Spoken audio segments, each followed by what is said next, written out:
All right, going over my bug out bag. First, I want to say that bug out bags, you want to don't just copy people's bug out bags. Also, think about what your skill is, what your skills are, what you know how to use, what you don't know how to use, and you know, uh, apply that to your bag. Also maybe your area, stuff like that. You want to personalize it. In other words, don't just buy pre-made or do an exact copy of someone else's because you're not someone else. So first, I'm going to start with my bag itself. Now, this bag, I don't necessarily like the color, but it doesn't stand out a lot, which is good. And it is comfortable. It is very thick and durable, comfortable, and something important to me is the way that the straps are set up so that you have the belt also, and that it is padded because, if you're carrying this around all day and you want it to be comfortable, and the belt will take some of the weight off basically from the straps that go on your shoulders. If you've lugged a backpack around for a long period of time, you know that those straps pulling on your shoulders for hours is gonna get to you. So that was the criteria, and also just what I found. It has some MOLLE on the front, which is good. Um, the only thing I left on it for right now was this little branch cutting wire tool that I have here. And otherwise I emptied it so I can show you. The only thing I don't have out here right now out of my bag is my tarp. I also have a tarp, but I'm actually using it for something right now. So I need to get a backup tarp. But I kind of have a backup tarp because here I have a rain poncho. Okay, it's a military rain poncho, and it's very big, and I could use it as a tarp, like help make a shelter, whatever. So I do have that. Other things I have a good pair of leather gloves that will be warm and durable to protect my hands whenever I'm processing wood or whatever, or if my hands are cold. Um, I have a slingshot. Yeah, a slingshot is not a powerful weapon, obviously, but if you could use it for hunting small game like frogs or birds, stuff like that, I would suggest to practice with one. This one's very cheap. Um, they're I don't really know about the expensive ones. I haven't really messed with them too much to see how much of a difference there is. I'm sure there is a difference, but this is just a cheap one. But it's not obviously my first choice of what I would be using to hunt game. Um, then I have this, which is a emergency radio, plus it's a flashlight. It can be powered by solar, can be hooked into a charger and charge it, can use batteries or a crank. So that's very handy, very useful. And you can use it to charge other items too when it's charged up. So that's good. And zip ties. I only have one size in here right now. I need to put some larger ones in also. Zip ties can be used for just many different things. I mean, multi-purpose. So uh, I have hand warmers. Um, if it's just cold, you want something to help warm you up a little bit, warm your hands up or whatever. Put them in your sleeping bag. Then that's something there. I have a little bar soap, sanitation. Um, emergency blanket. Also have one of these. It doesn't take up much space, so, and you could use it for other things other than that. You could, once again, shelter, or if you're trying to attract attention, you could use it for that.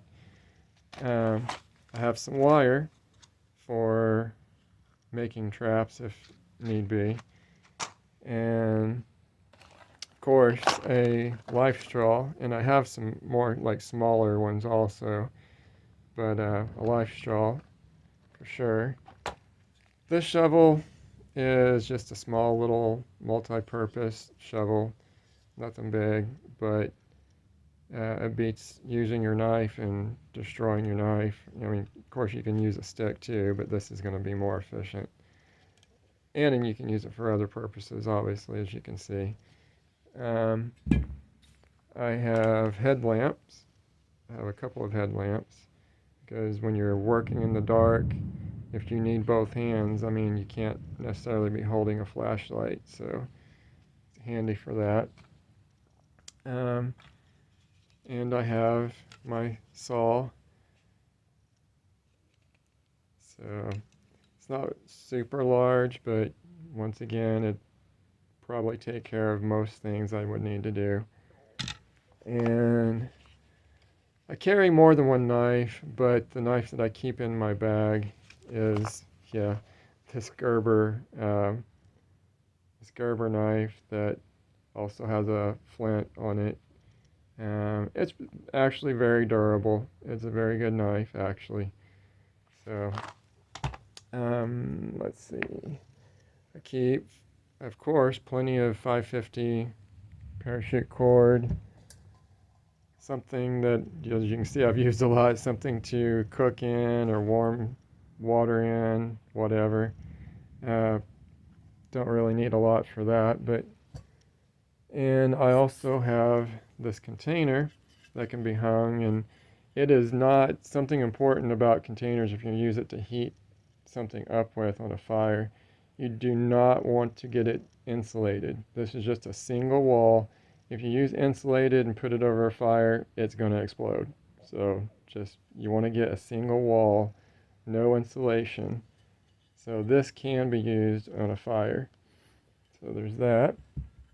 And then there's my medical kit. Once again, I don't know a lot when it comes to medical, so I don't have a lot. I have a tourniquet, some different cleaning things, some antibacterial stuff in here, antifungal, band-aids.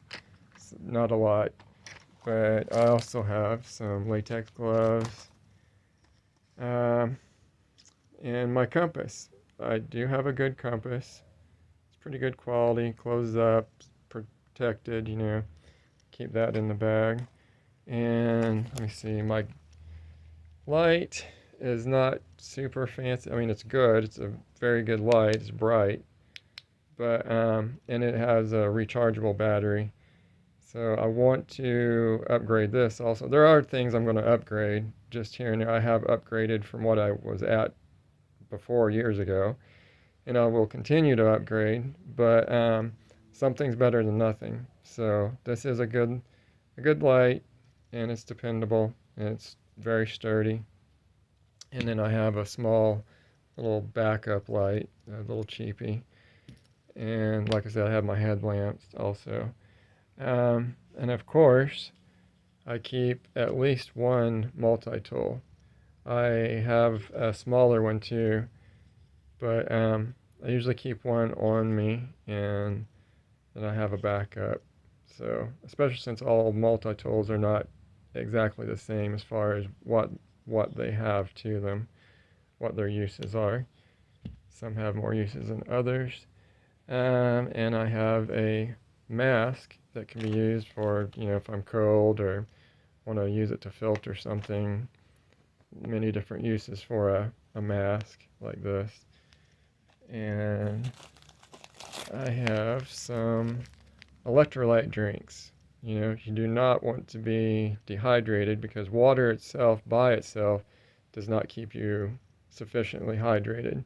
You need minerals. So I keep some packs of minerals there, and coffee, of course. Gotta have some coffee, so I keep instant coffee. Give you a little energy if you need it, and vitamin C also. I do have my Viking Sax axe here.